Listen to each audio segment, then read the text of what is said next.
Wanna talk? So let's talk. Yeah. Talk. You wanna talk? You gotta talk, you need to talk. News talk. I talk, you talk to Solomon. I talk, you talk to Solomon. Yeah, let's talk to Solomon. Talk to Solomon.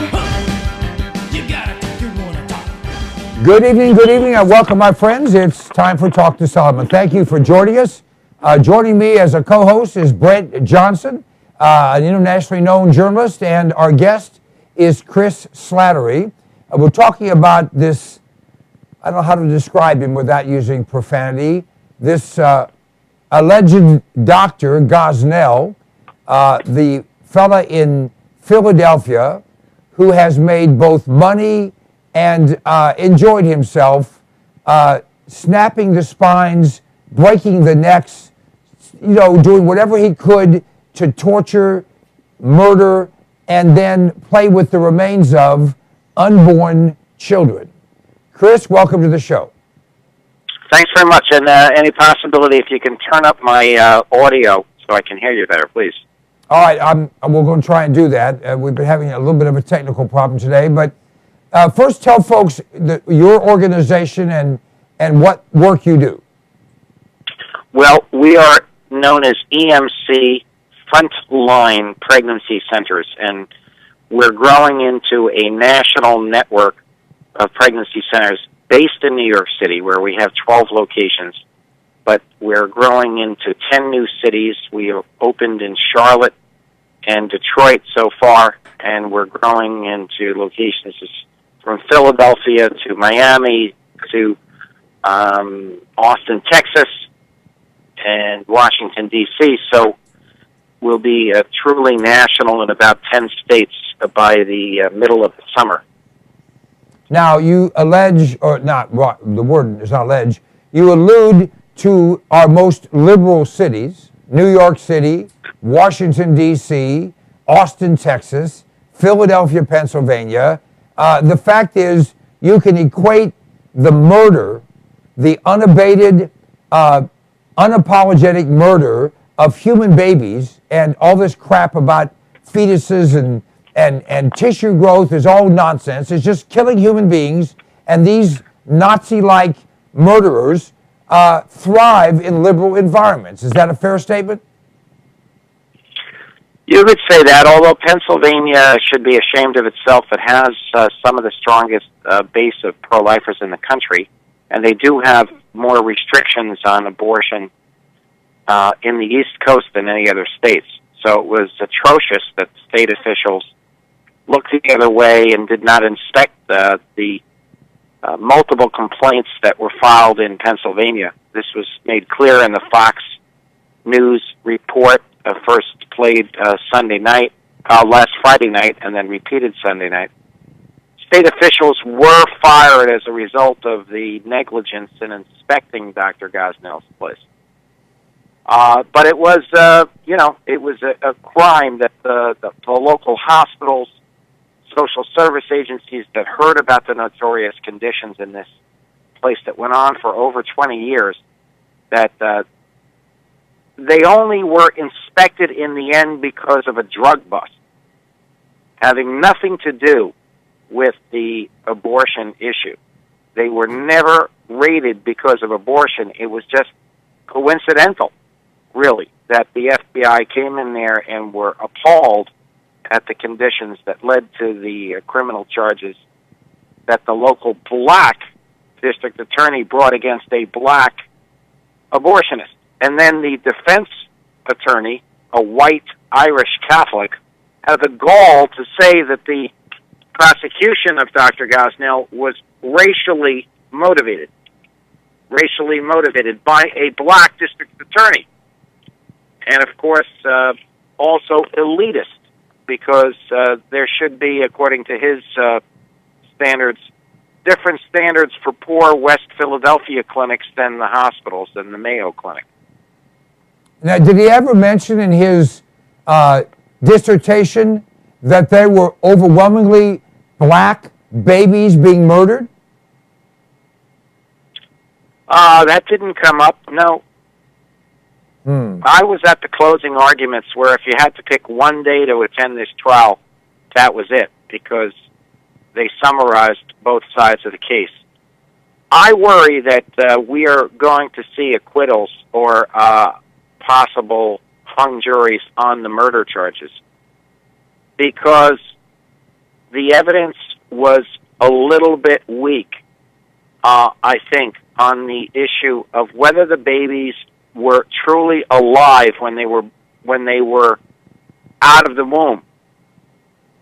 There was not clear and convincing evidence, I think, and that's a problem. Well, the defense claimed that the babies were all dead on arrival, and if so, they can't bring murder charges again. I mean, they can bring the murder charges, but the jury may acquit on the charges of murder of the babies, because remember, it's not about whether they were aborted. That's not disputed. It's about whether they were killed after being delivered and whether they were alive or not.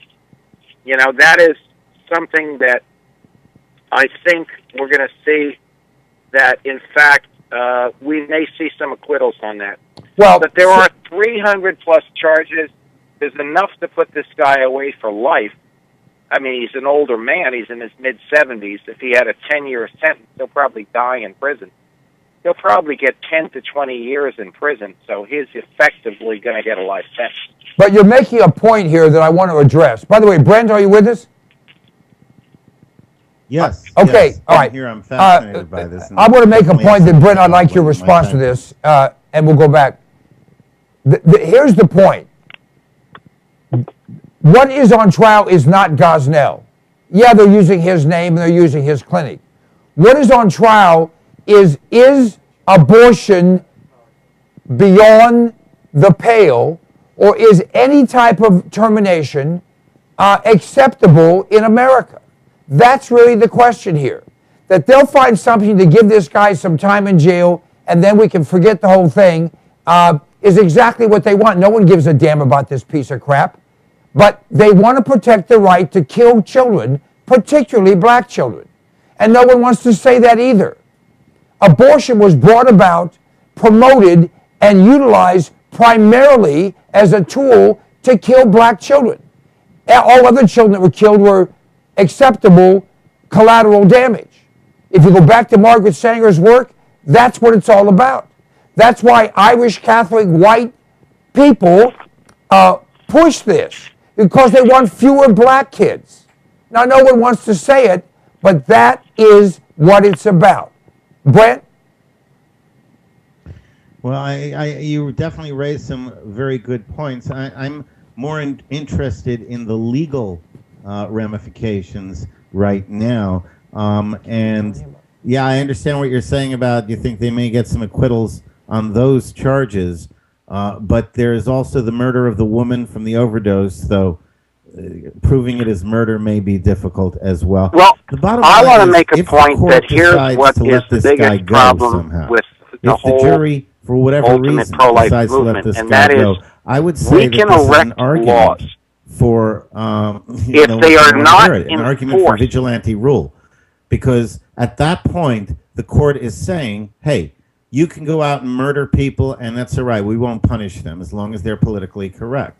And at that point, I don't think you turn to the courts anymore. I think the people have to set up their own courts and make the determinations and execute the sentences. And that point is well made. All right, Chris, go ahead, please. If you let late-term abortion clinics go uninspected for 17 years, like they did in Pennsylvania, they'll get away with anything. Gosnell routinely flouted the 24-hour waiting period in informed consent law, which, do you remember Planned Parenthood versus Casey? That was the big case where the Supreme Court upheld the state of Pennsylvania restrictions, which allowed a 24-hour waiting period.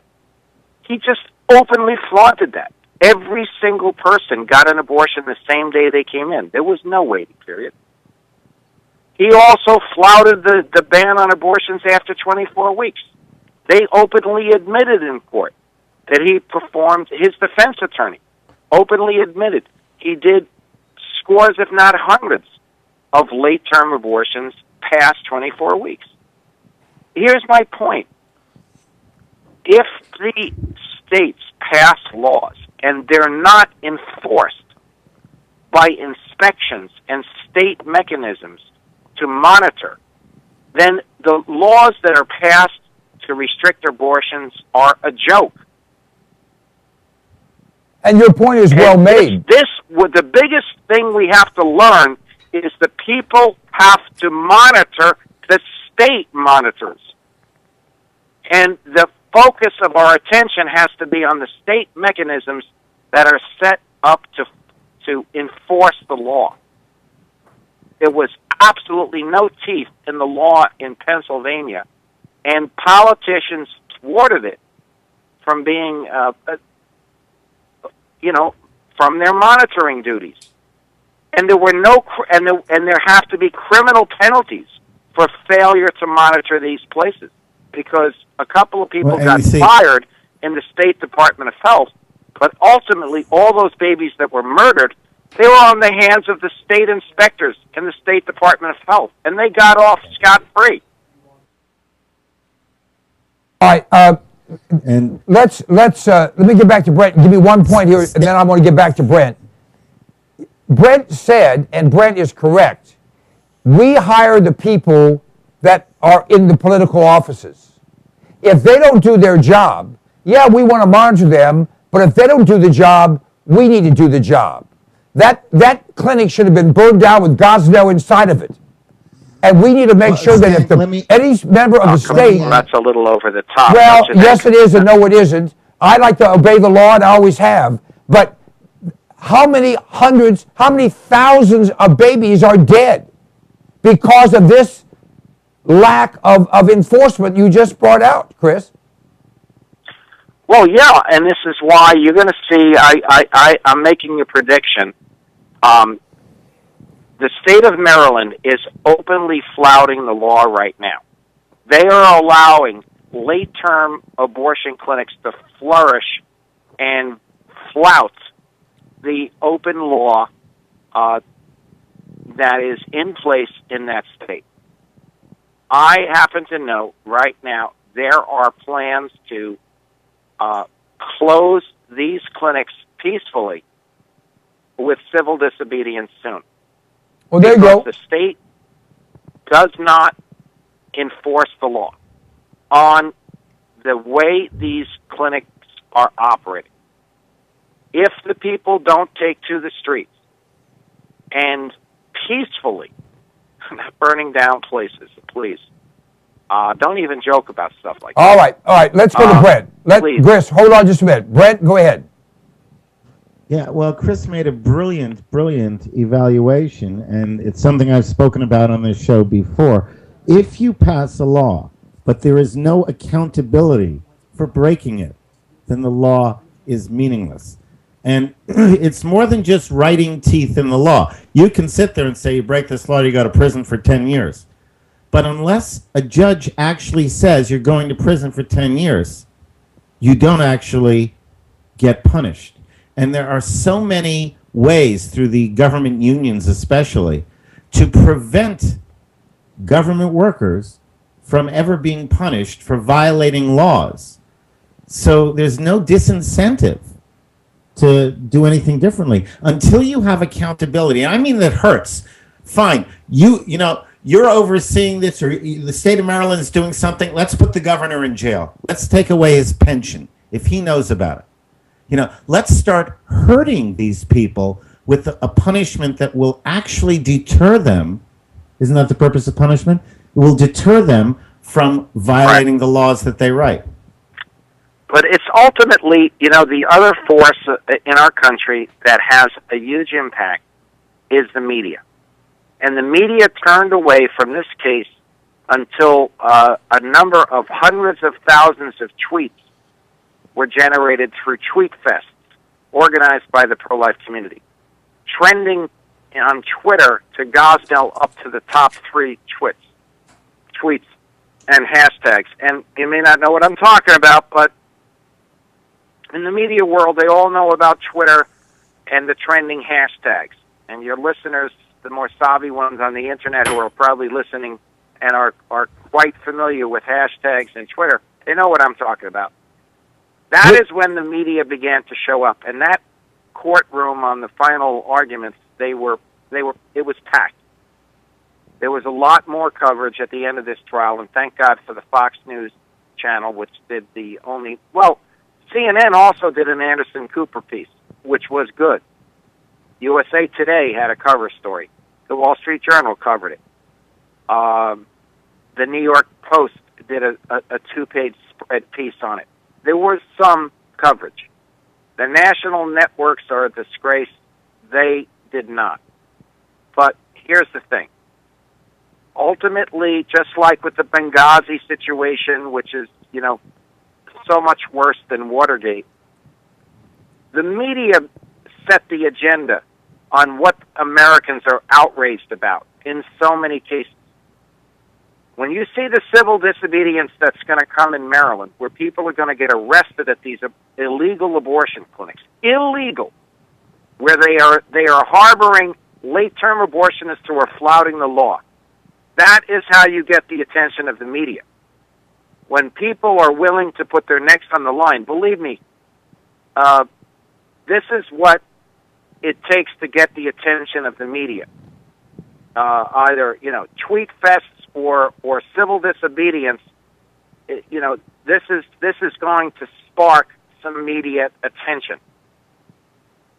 Well, there's no question, and we're really not saying things that are different. We're saying them differently, and that is you need to force the powers to be, the media being one of those, to focus. And if they won't focus on a campfire, maybe they'll focus on a bonfire. If they won't focus on a bonfire, maybe they'll focus on a house fire.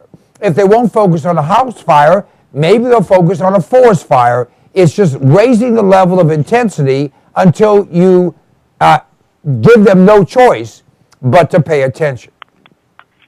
Which is, you have to escalate beyond what they're willing to escalate in order to make things like that happen. And again, I hate to say it, the American people have been woefully unwilling to. I hope that what you're talking about, Chris, in Maryland really does happen. I prefer to see these places shut down peacefully. I'm just saying that if all else fails, and if it's a choice between forcibly shutting them down or letting them stay open, I would choose for shutting them down. One of the things we're seeing, fortunately, in some states, we are seeing the restrictions on clinics to the point where they must uphold hospital-level standards, where abortion doctors must have hospital privileges to cover emergency. Or what? Or they can't be open. If they don't do it. Or they can't be open. They lose their license. Yeah, there are some states where this has been happening. And it's happening, and they are closing them down. In Virginia and in Texas, where we could see the vast majority of facilities closed through this licensing process that requires high level of standards, which the state have the right, even under Roe v. Wade and Planned Parenthood versus Casey, to institute. But they have to be enforced. And we have to be the ones that make sure, and you've said that many times, Brent, we are ultimately the ones that are responsible to make sure government does its job. And government, in many cases, is shirking its responsibilities, as we see with this president. Now, Chris, I want to change direction slightly. Let's go back to some of the testimony that's not only come out on the Gosnell situation, but now that it's come out with this new video on the Washington, D.C. situation. You're in Washington, D.C. Tell us about that. Yes, it was Live Action, which is a young activist pro-life group which has 400,000 likes or followers on Facebook, which is more than double than Planned Parenthood has on that big social media site. A young woman who's about 24, 25, named Lila Rose, arranged sting operations where she brought in pregnant women, legitimately late-term pregnancies, who went in to discuss potential abortions, late-term abortions, with doctors, including one, Dr. Cesar Santangelo, in Washington, D.C., and this doctor was completely willing and able, he said, on hidden video camera, to snuff out a live birth born baby after a abortion. You see, what happened after the ban on partial birth abortion? They tried to come up with a method to kill babies in the womb, late term, with the injection of a heart-stopping drug. But this cannot be reliably used to kill a baby in the womb. They often miss their target, and this was what the prosecution in the Gosnell case claimed. The babies were born alive because the drug couldn't be properly administered to kill the baby through the mother's abdomen. So the babies were born alive, and that's why they snipped the spines of the babies in Gosnell's clinic routinely.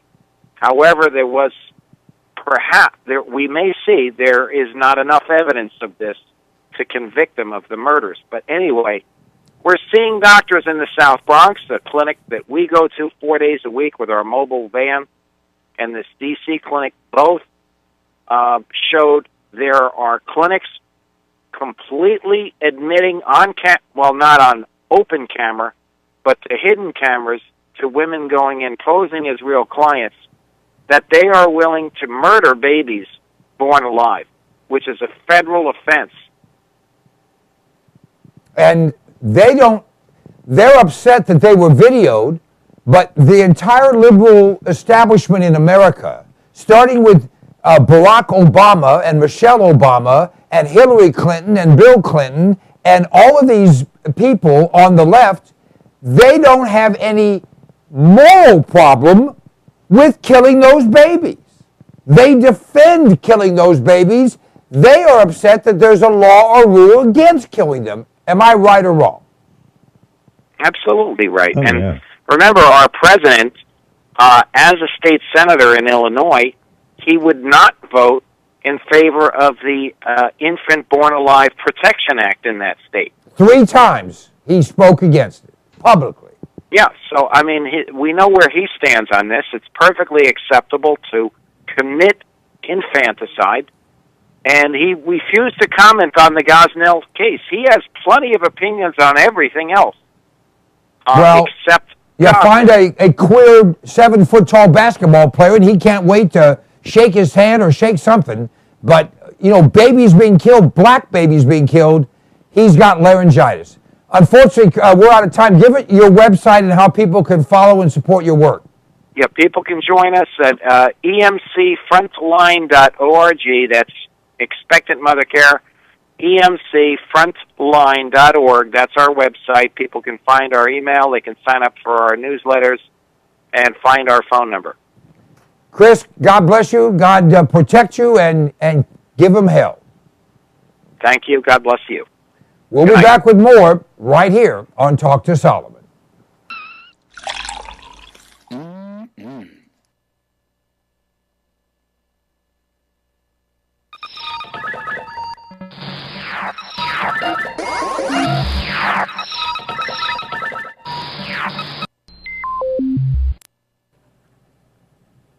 I like to eat. You like to eat? We all do. And usually we run to the grocery store, we run to the convenience store, or we have something in the fridge. But power's been out in parts of this country in the last few weeks. We don't know what's going to come down the pike economically. Smart people are putting in food. Alpine Air Gourmet Reserves is a line of foods that you can put away that will last for a very long time. They say eat what you store and store what you eat. This is great tasting stuff, healthy for you, a full line.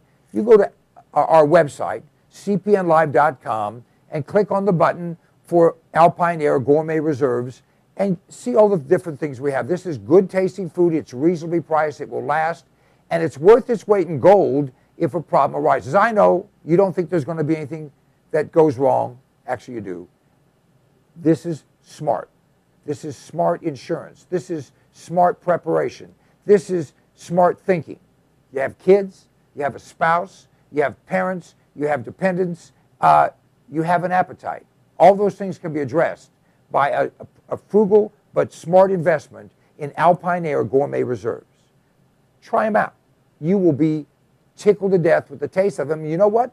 In many cases, people start to eat this and they think, heck, this tastes better and costs less than what you're going to the grocery store to buy. CPNLive.com, check it out. Let me ask you a question. Do you like being sick? I have in my hand an incredible product. It's called TR10 Supercolloidal Silver. TR10 stands for a trace to the negative 10th power. The particles in this silver product are 6 to 8 angstroms, 6 to 8 10 billionths of a meter. Now listen to me. Silver has been the magic bullet for all of human existence.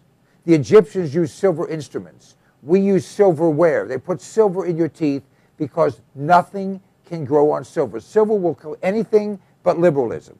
I'm working on that. This product, you go to cpnlive.com, buy 1 quart of this product. It will last you for a very long time. Anytime you feel like you've been exposed to something bad, take some of this product, spray it in your mouth, or take a little bit and gargle it, swallow it. It will kill any pathogen. The average antibiotic kills 10 to 20 different pathogens. This product will kill 700 plus. Do yourself a favor, do your family a favor, do your doctor a favor. He's tired of seeing you. Get Supercolloidal Silver. Go to cpnlive.com, order the product. It's $29.95 plus shipping. I think it's $39.95 delivered any place in America right to your door. It's worth 10 times that. Check it out. If you're not 100% happy, just return it and we'll give you your money back. Do you like being healthy? I do. In fact, this product, which I've been taking for years now, is absolutely the answer.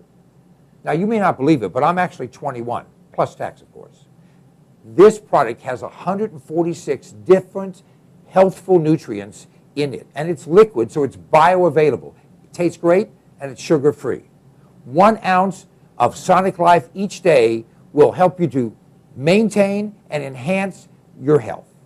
It's a kind of a gift, well, that you'll thank your mom for, your husband for, your wife for, your kids for. Whoever you give it to, they're going to say thank you, and you are going to enjoy the benefits of having all the vitamins, all the minerals, all the nutrients your body needs in one very reasonably priced product. Just go to cpnlive.com and everything's right there. You'll be able to read all the ingredients. The price is right there, a flat price delivered to your door anywhere in the United States of America. Sonic Life is a gift, a great gift. Give it to yourself. I do. Hey, my name is Stan Solomon, and you know if I have something to say, I'll say it. And I'll only tell you the truth because I'm a Republican, not a Democrat. Democrats always lie. Republicans only lie half the time. I don't lie at all. This is the Fuel Mule. It's an extraordinary product that was developed by a friend of mine, an engineer, and it increases the fuel mileage on your vehicle. If you have a combustion engine, this will increase your mileage by 10 to 20%. It bolts around your fuel line. You can install it yourself or have your mechanic do it. It is an extraordinary item, and it flat works. I've been using it for more than 10 years. It's increased my mileage on every vehicle I put it on, and by the way, it will last forever. You can get rid of your vehicle, just take it off and put on the next one. Go to cpnlive.com. You'll have more information there. You can order it right there. We absolutely guarantee you'll be satisfied. The Fuel Mule. It's a way to kick down your cost of fuel and kick up your mileage. Don't you love the name? I thought of it. The Fuel Mule.